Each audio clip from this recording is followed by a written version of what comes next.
If a good teacher wants to see his or her own reflection inside you, well, that piece of you that has concrete needs to go.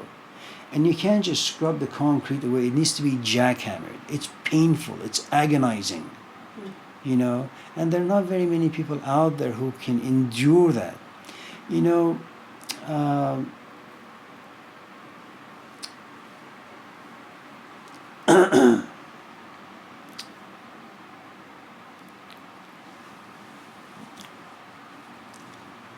I think the younger you are, the easier it is to kind of just suffer the pain of a jackhammer inside your soul. You know, the older you are, the more difficult for, you know, just biological reasons. Your body can't take it.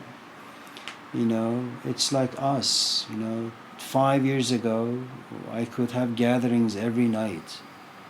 You know, every single night. I didn't need rest. Now I have a gathering once a week, and that's enough for a month for me. You know, it takes time for my body to recover.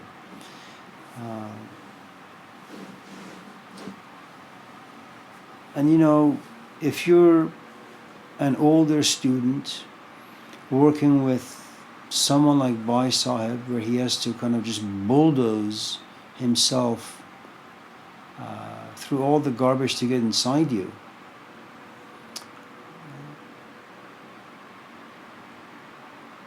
let's say you will graduate with a high school diploma. You won't go to college, you won't go to university. You will never get to a place where Bhai Sahib can see his own reflection.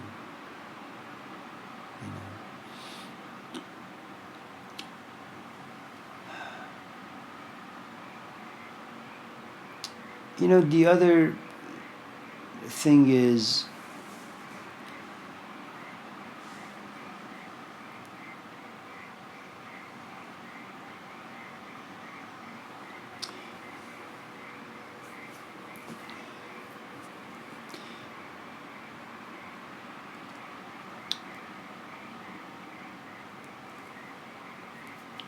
imagine you like someone and you have invited them for dinner, and the first thing you ask them is, so what's your favorite food? They say, I like spaghetti. Okay.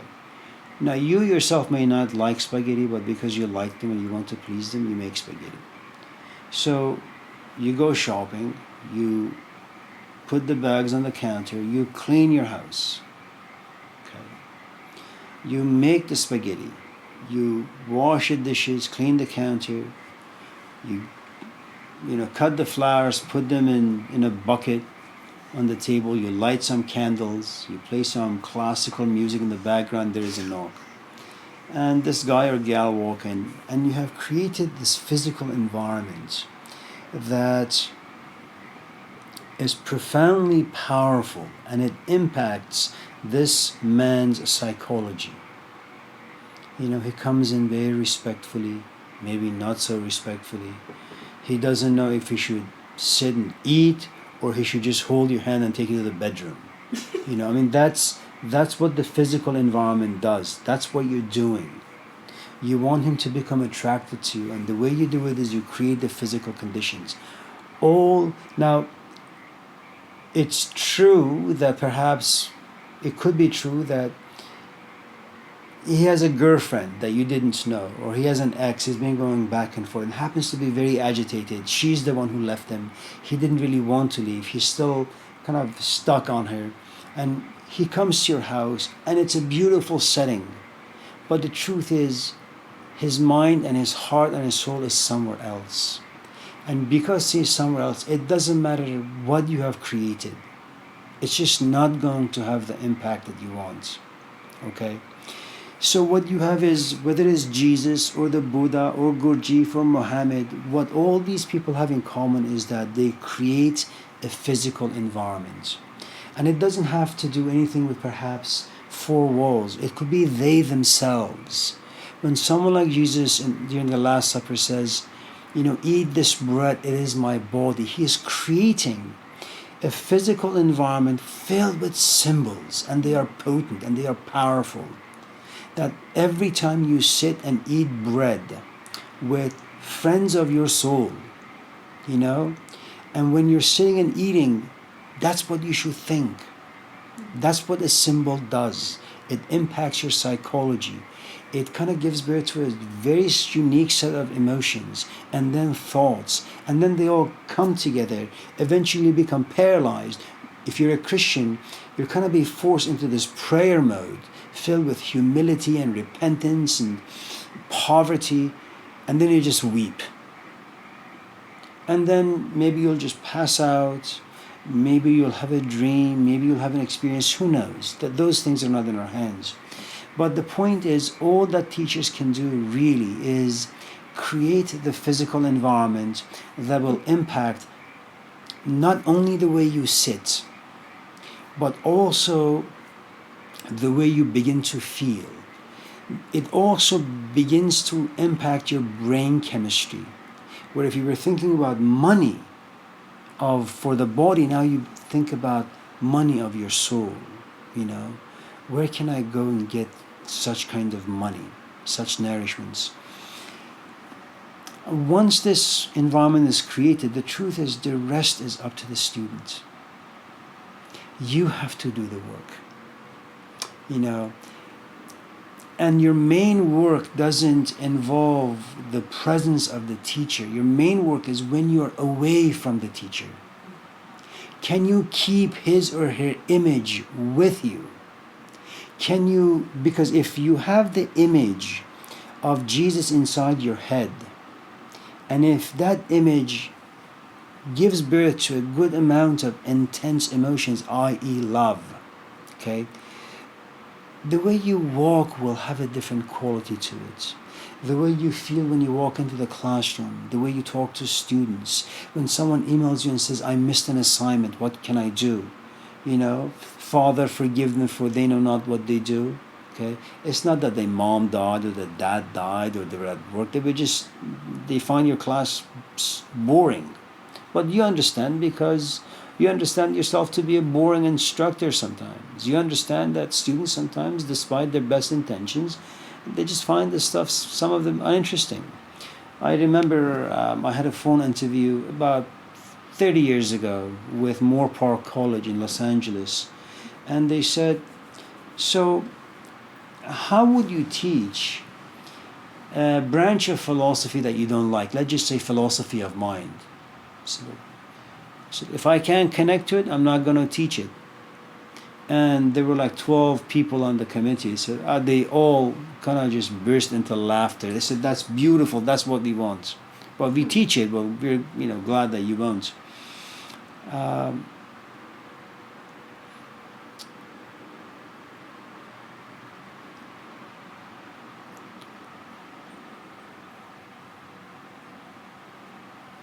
And as long as you have that image in your head, then you can kind of become somewhat mindful and aware.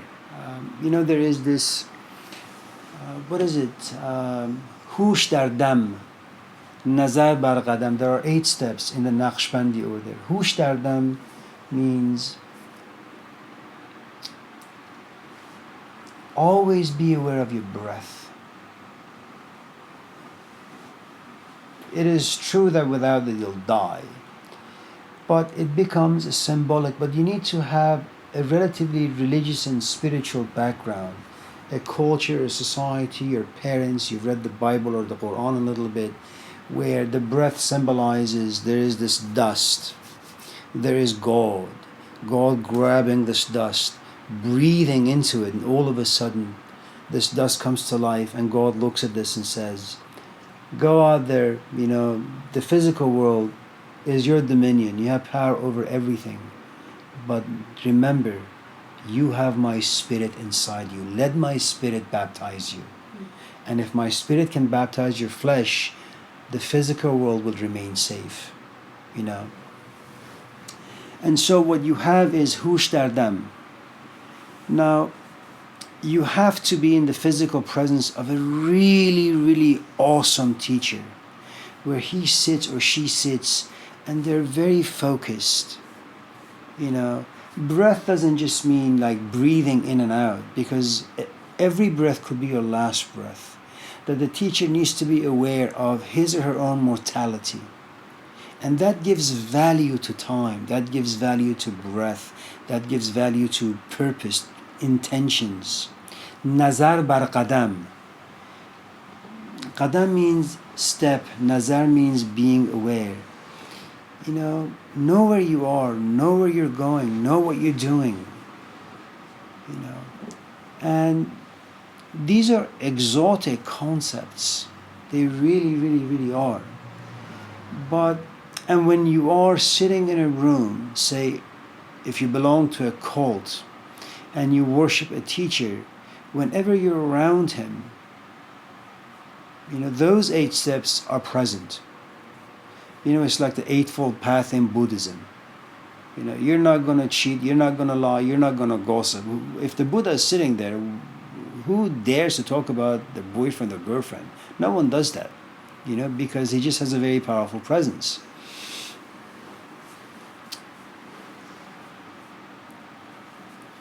The trick, if you are a mirror filled with concrete and glue and dust and bubble gum stuck on you for a long, long time, you really need to kind of just be around this person. It's very much like becoming addicted to, say, porn or drugs or alcohol or walking or biking. You have to become addicted to this person. One of the nice things about becoming addicted to someone like a Jesus or a Gurdjieff is that you always long for them. And you long for them because they have something within. You may not know what it is, but it inspires you to be a bit more reflective, to be a bit more thoughtful, to live a life that's perhaps can have a bit more of a worth, So all this rambling, just to say that there is no such thing as a teacher passing on his or her wisdom to a student. What usually happens is there is this mutual attraction. The teacher never runs after the student. It's the student's desire that propels him or pushes him or her to go and be with this teacher day after day after day after day. Until the student comes to realize, and perhaps the teacher comes to realize too, that there is enough of Gurdjieff that now lives inside J.G. Bennett. J.G. Bennett no longer needs to go to Gurdjieff. There is enough anxiety and frustration and fear and love and passion and curiosity about the spiritual path. The presence or absence of Gurdjieff makes no difference. But that's J.G. Bennett, okay? And that's a man. And that's about almost 100 years ago, okay? Completely different times. And to some extent, times creates, people who have different qualities. I don't have the patience of my father, nor do I have the patience of my mother, because they came from a different generation. They didn't have car, they didn't have running water, they didn't have electricity. They didn't have the privileges we do today. If they wanted to cook, it was an all-day thing. Today, if you want to cook, you go to Trader Joe's, you put the thing in the microwave, 10 minutes later it's ready,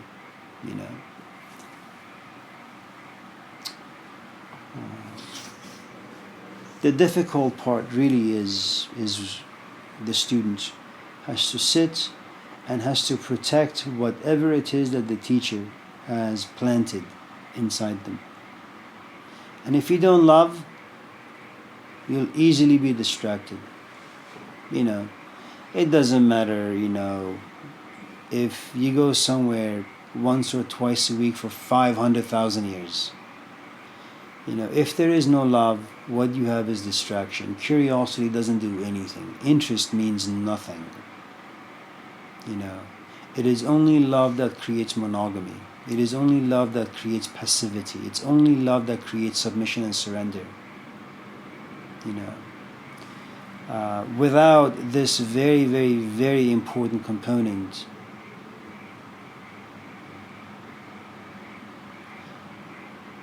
there's a guy, a lot of people don't like him. There is something about him I like. Sure, he kind of says a lot of crazy things as well. His name is George Galloway.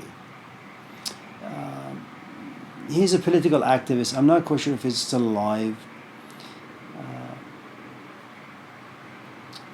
Yes. He is? Yeah. There is something...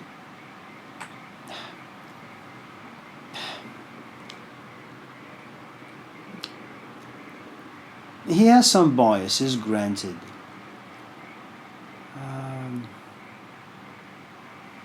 But there is just something really, really nice about him. The way he talks, the way he fights for people who have been trampled upon.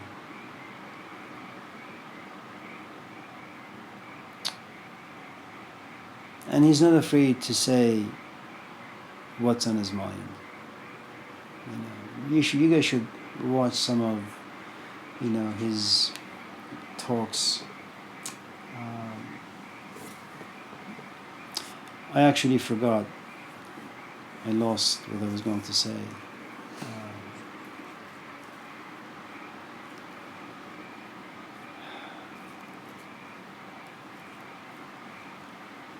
Yeah, George Galloway.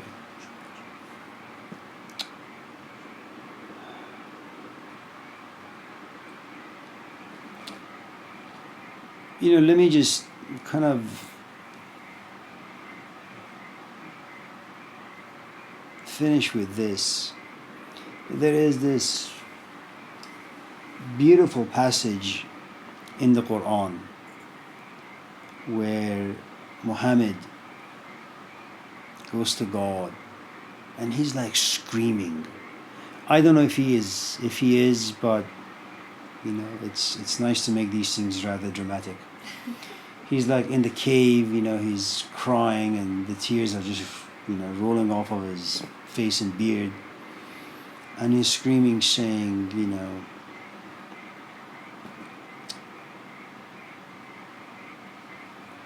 Angel Gabriel came here because of you, spoke to me because of you. You're giving me all these revelations. You have transformed me.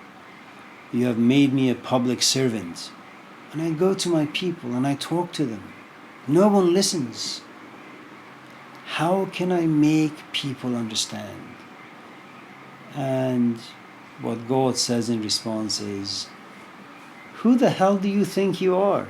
You are a messenger. You're not the transformer of hearts. I am. You may go there, you may inspire, you may excite, but it's only God who can truly transform someone, change them from iron to gold. And which means that there comes a point that you can go and hear Muhammad talk every single day. And then you say, I want the thing that he has inside him. And if Muhammad was to exercise honesty, he would tell you, well, the thing you want that lives inside me, I didn't create it. It was given to me by above. It's kind of like this scene in, I don't know if it's in the Gospel of Luke or Gospel of John or Gospel of Bob, but it's Pontius Pilate who goes to Jesus, and he's been tried, he's been found guilty, and he kind of looks at him and says, well, so what do you have? And he's been whipped, and he has a thorn around his his head, forehead. And he looks at him and says, so what do you have to say for yourself? And he says, nothing. And Pontius loses his patience, he's cool. like Will Smith, and says, "Don't you know I have the power to crucify you?" And he looks at, Pontius, and this is a tiny, feeble man, looks at Pontius and says, "Don't you know that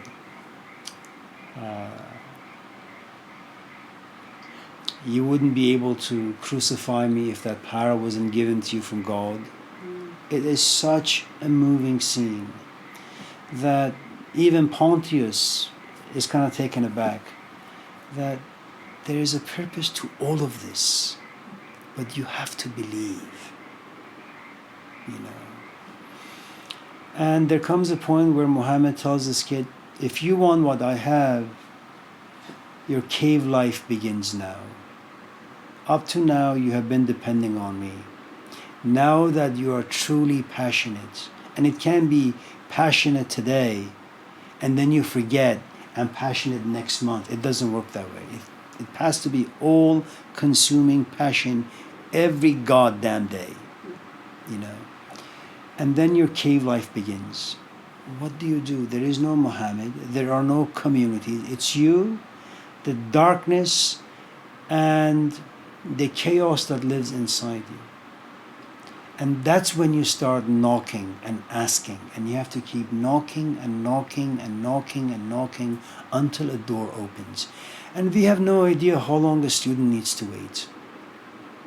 But what's important is that the teacher has created the physical condition. He or she has always been present.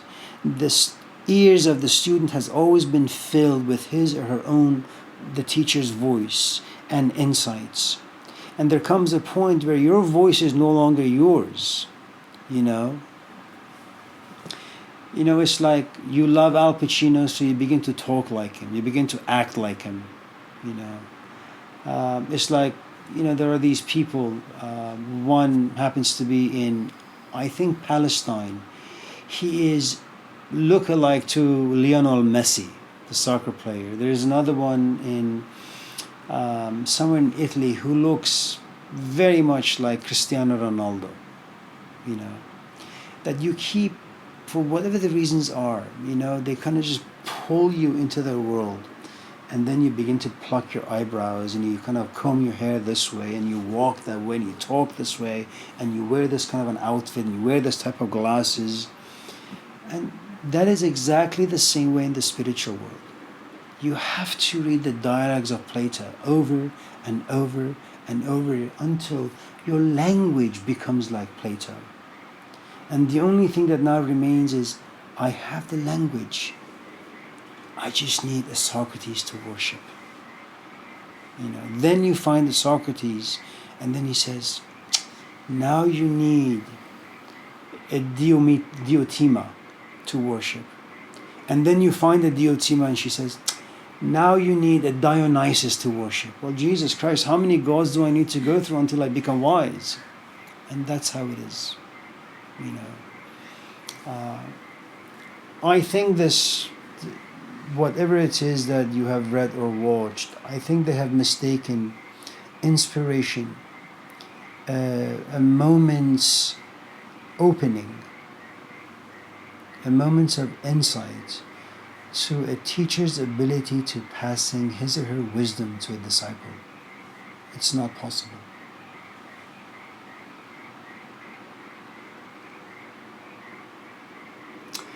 There is this American prophet, Edgar Cayce. He had always been a little weird from childhood.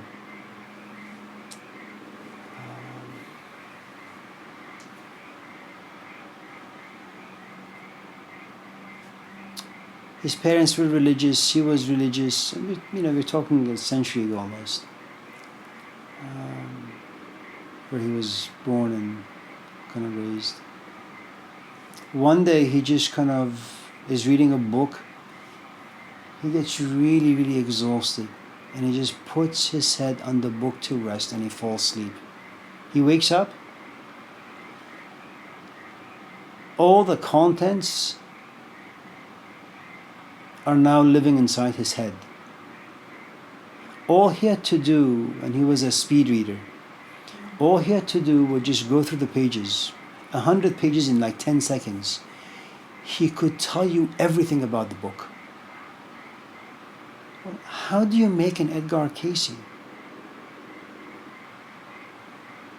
You know, and don't be deceived. You know, if there's a workshop that says, you know, we'll only charge you, and if you have a special, it used to be 15,000, now it's 7,500. You know, it's like President's Day special. And then, you know, once the workshop is done, you'll be an Edgar Cayce.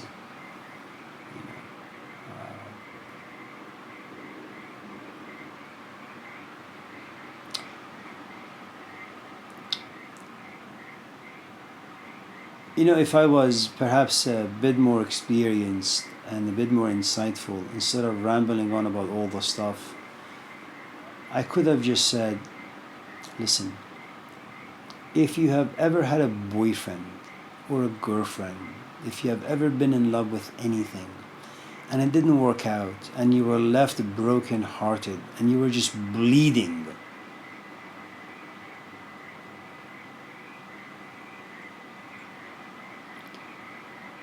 were you able to find a Messiah that could heal you? A book, a person, a workshop, a priest, a church? The answer is no. You have to go through many sleepless nights. You have to scream and shout. You have to go through depression and loneliness.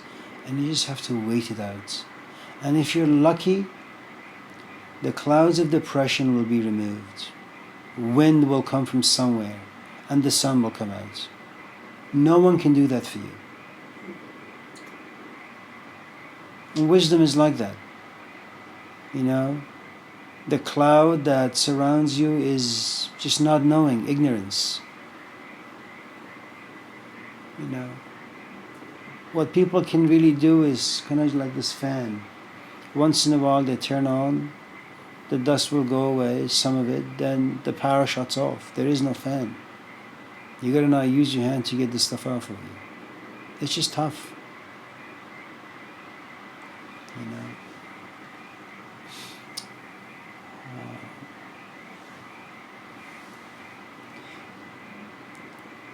You know, it really, really, really is such a complicated thing. The making of a teacher, the teachings of a teacher, the making of a student, the digestibility that needs to happen for the student.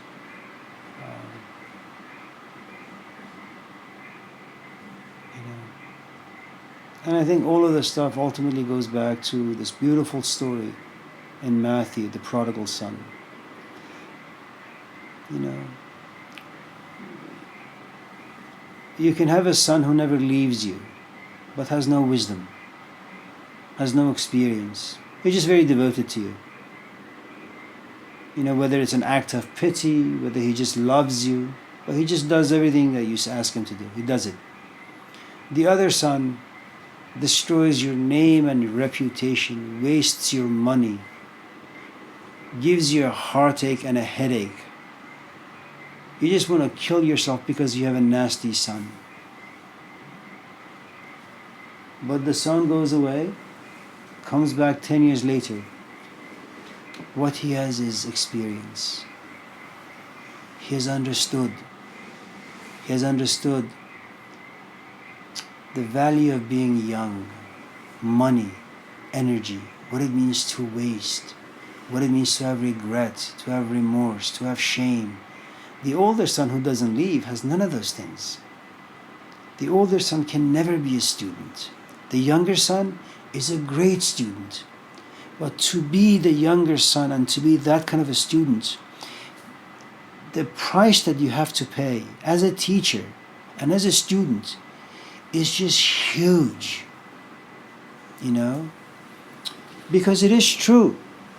If you want to be a good student to buy Sahib, you have to walk away from your husband or your wife. You have to become indifferent to your kids. You have to go crazy because you love. And, you know, there is this hurricane inside you. You love your husband or your wife, but you also love this other fellow. How is that possible? You know?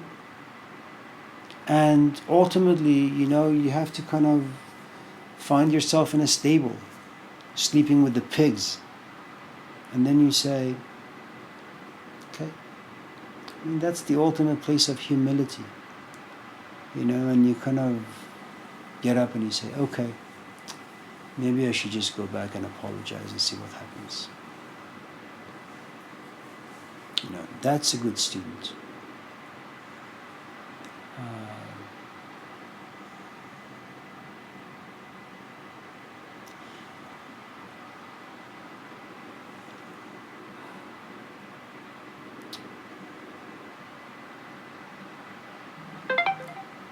We have, before you guys came here, Sarah has these relatives, Abiba and Takhla, and they have 4 kids. Winta, Yafawit, Ablawit, and Samrawit. Samrawit is 14 or 15, Ablawit is about 13, Yafawit is 11 or maybe 10, and Wintawit is maybe 5 or 6. They fast. And it's not that they began fasting this year. They've been fasting ever since she was 2. And so today, because they were fasting, and by fasting I mean they just couldn't eat dairy, for example. They couldn't eat meat, they couldn't eat this, they couldn't eat that. So before eating food, all of us had to stand up. And then the 3 of them, the 4 of them, the 5 of them, they began to pray for 10 minutes, And, she says, if we don't listen to my father and my mom, they actually have a stick, they hit us. And one of the things that happens is that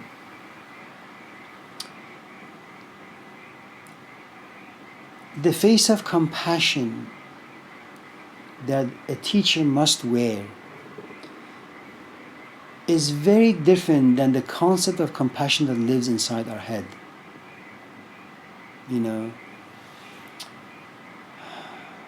Sometimes you walk around town and there are these really, really chubby kids. I mean, the kid is 10 and he's about to explode. And so you see the father and the mother giving them a box of It's-It ice cream. You can sit back and say, as a parent, I know you love your kid. Diabetes, obesity, when the kid turns to be 18, self-image, he's a boy or a girl, he wants attention, he wants a guy to look at them or a gal to look at them. Don't you worry about all of this stuff? And so what you have is this act of compassion that's actually poison. So what you have with Gurdjieff, what you have with Muhammad, what you have with Moses is that, Jesus is a young kid. He's really not a good teacher. The only, moments where he becomes really, really good is he kind of tells Peter, put your sword back into your pocket. Or, he tells the heads of the temple that, he fights with them, that you will never see me here again until you learn how to cry. That if you become a scholar, if you become a religionist, if you think too highly of yourself, you will lose the ability to weep, to be humble, to be connected to the very things that you're preaching about. Good teachers are harsh, because they value what they have. They also know how a good student is made, and you find that particular kind of concept peppered throughout Daughter of Fire. You will get nothing from my compassion. You will learn nothing from my kindness. You know. And this day and age, you know, where there are, you know, millions of teachers out there, it's like Costco. It has a great return policy. You know, you don't like Sadhguru? Well, return Sadhguru, go to Eckhart Tolle. Well, you don't like Eckhart Tolle? Return Eckhart Tolle, go get Emoji or someone. You know. And then you have a sense of entitlement. You know, and there is really no teacher-student narrative in the Western culture. And you can't really have that particular narrative because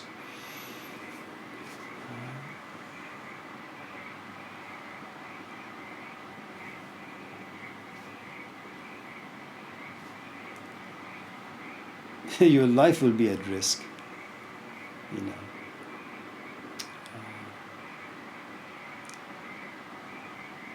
I think if, you know, Westerners want to kind of walk this, say, Indian style, Indian path, where there is the disciple and then there is the guru or the teacher, I think before doing that they need to watch a lot of love stories, movies. Then they have to read a lot of like Indian or Middle Eastern love narratives, you know, about teachers and students, until their psyche, there is like this path that's created inside their head. You know, because there are no narratives here. You know, so when all of a sudden you feel attracted or gravitating towards, say, like a teacher, whether it's a man or a woman, you know, you have no idea if it's romantic, if it's not romantic, if you should like do this or you should do that, or you should doubt this way, you should doubt that way, and then everything becomes a mess. You know. You know, I remember, you guys know Rajneesh, right? Osho.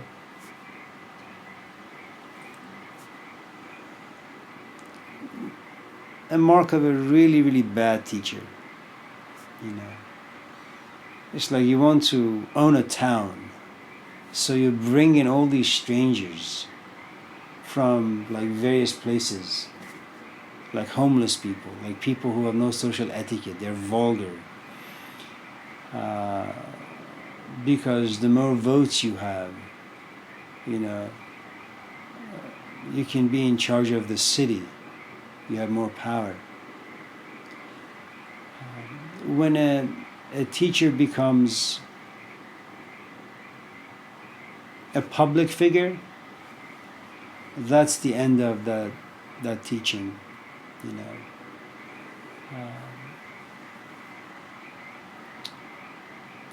Unless the teacher has been broken and is broken and continues to remain broken in such a way that every time power overcomes him, or every time he becomes intoxicated, or she, with power, the brokenness will baptize them.